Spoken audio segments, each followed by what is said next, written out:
Masih dalam program Cahaya Iman, pemirsa yang di rumah, kita akan membahas satu poin penting lagi berkaitan dengan ciri-ciri bagaimana supaya kita bisa mendapatkan rahmat dan barokah. Langsung saja nih, kita akan menodong Pak Ustadz. Bahasanya udah todong-todongan Pak. Ya. Jadi satu poin penting yang perlu kita ketahui lagi untuk bisa mendapatkan rahmat dan barokah. Baik Pak Mirsa, tentunya 5 ya yang kita kejar atau memburu, the hunter of rahmat. Oh my god, jauh lebih keren Pak. The hunter of rahmat. Rahmat itu kan dalam bahasa Arab ya. Atau bahasa Inggrisnya nih Mbak, anak muda pasti tahu lah.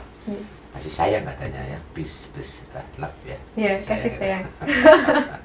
Gak bentar, kenapa harus ketawa Pak dibilang ngebahas kasih sayang? Nah, itu kan hunter of love. Iya, siap. Ya, hunter pemburu itu. Cinta artinya cinta itu kan rahmat juga, kasih sayang dari Allah Subhanahu wa taala. Oh, jadi bahasa Inggris ya. Apa-apa.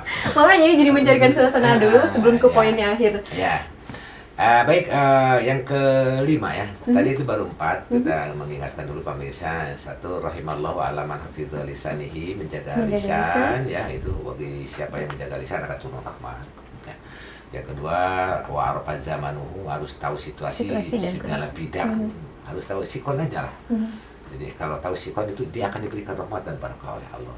Kemudian yang ketiga harus menjalankan atau mempererat tali silaturahim ya. Kemudian yang keempat tadi sudah wastaqomahu thoriqatuhu. Kita selalu pancing istiqomah, lurus dalam hal kebajikan, bukan lurus dalam hal keburukan. Nah, kebanyakan orang lurus dalam hal keburukan. Wah, saya memantap dina keburukannya gitu, nggak boleh. Itu tidak akan bisa turun rahmat, tidak akan turun barakah. Dan yang terakhir itu ternyata ingin mendapatkan rahmat, bisa diambil rahmat, bisa didapati kita rahmat dan barokah al jama'atu fil masajid. Nah ini, sementara orang yang selalu ikut sholat berjamaah di masjid itu akan mendapatkan rahmat dan barokah ya. Sementara orang ada yang melarang ke masjid, banyak ya, anti Islam itu bakal melarang ke masjid. Sampai ada yang melarang adzan, sampai ada yang melarang ngaji, itu anti-Islam. Tapi untuk umat muslim itu adalah suatu kewajiban, malah hukumnya wajib bagi laki-laki. Ya, laki-laki wajib ke masjidnya. Istilahnya kalau sampai ada masjid yang kosong, masjid tidak ada adzan, itu dosa satu kampung ya.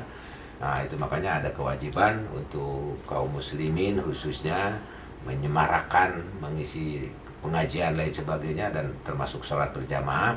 Sampaikan Umi Maktum ya. Umi Maktum itu kan masih saudara Rasul sebetulnya ya, paman kalau tidak salah.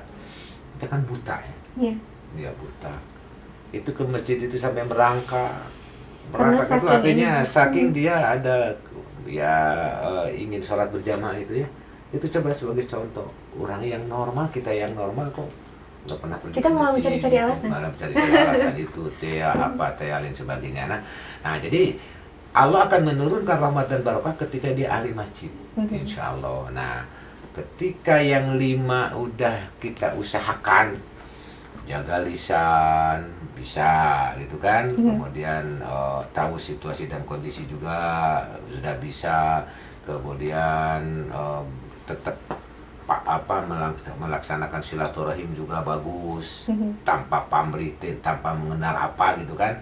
Kedua selalu istiqomah dalam kehidupan, dalam kebenaran, kemudian selalu menjalankan masjid, itu turun rahmat dan barokah, hidupnya akan selamat dunia dan akhirat insya Allah. Luar biasa sekali. Ya, ketika sudah bisa menunaikan apa yang tadi disampaikan. Nah, itu barangkali 5 poin yang mudah-mudahan masa dari 5 ya, salah satu nggak bisa dikerjakan, mudah-mudahan bisa 5-5-nya. Mudah-mudahan. Nah, mudah-mudahan, tapi ya tuh minimal dari 5 itu setengahnya. Tapi kalau setengahnya lah, kalau 1 mah ada juga yang bisa, cuman tidak akan diberikan nanti.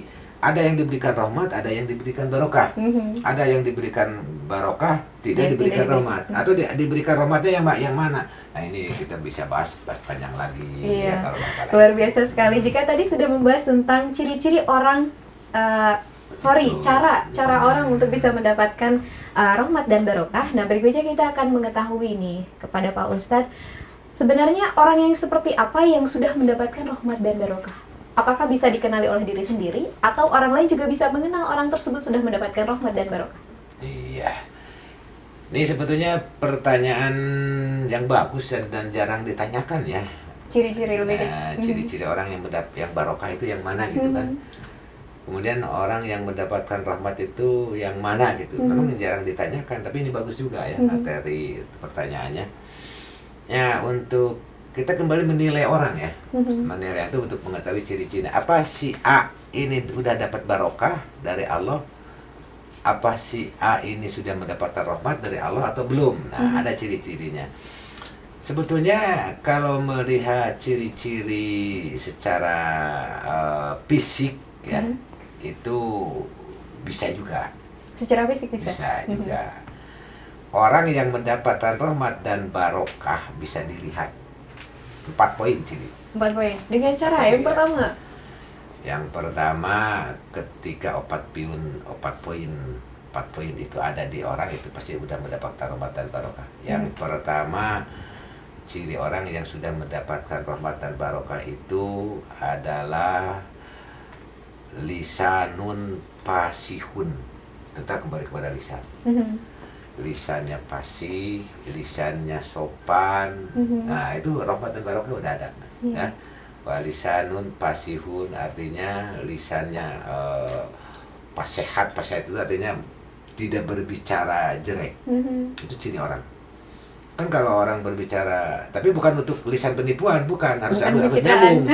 Nah, tapi itu udah dapat barangkali suatu sifat berbicara bagusnya, itu bukan dipakai untuk nipu ya, bukan ini. Nah, tapi bisa sebagai salah satu ciri. Oh, ini udah mendapatkan rahmat dari Allah. Ucapannya memberikan ketenangan, memberikan kebermanfaatan, gitu ya. Nah, itu kan ada memang sunnah Rasul selalu memberikan suatu karakter Rasul itu kaulan layyina, ucapan lemah lembut, kaulan karimah, kaulan ma'rufa, kan gitu kan. Itu Rasulullah ucapannya gitu, lemah lembut, sopan santun, memuliakan. Nah, itu berarti orang yang mendapatkan rahmat dari Allah, itu cirinya. Walisanun fasihun ya, yang pertama. Yang kedua, wajhun malihun. Wajhun malihun itu seperti wajhun apa? Malihun ya. Wajhun malihun itu bukan wajhun abasun. Wajhun malihun itu wajah yang berseri-seri. Itu seperti Zulaika. Nah, kayak bercanda Pak. Seperti Bapak.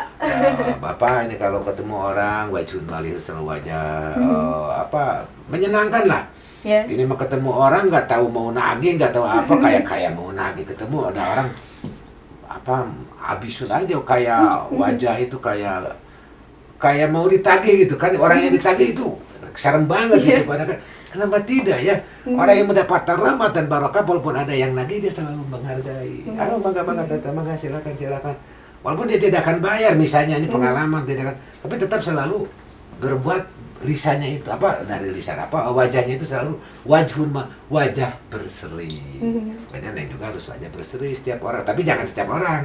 Kalau setiap orang wajhun malihun, wajah berseri-seri, senyum tabassum muka sodako, yang disangka apa nanti? Iya, disangka. Artinya disangka agak-agak.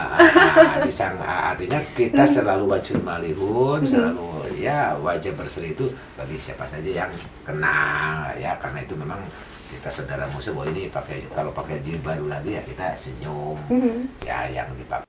Untuk pemirsa di rumah harus bersabar. Ini adalah poin yang paling penting yang akan bisa kita kenali untuk orang-orang yang sudah mendapatkan rahmat barokah. Jadi tetap standby di program Cahaya Iman.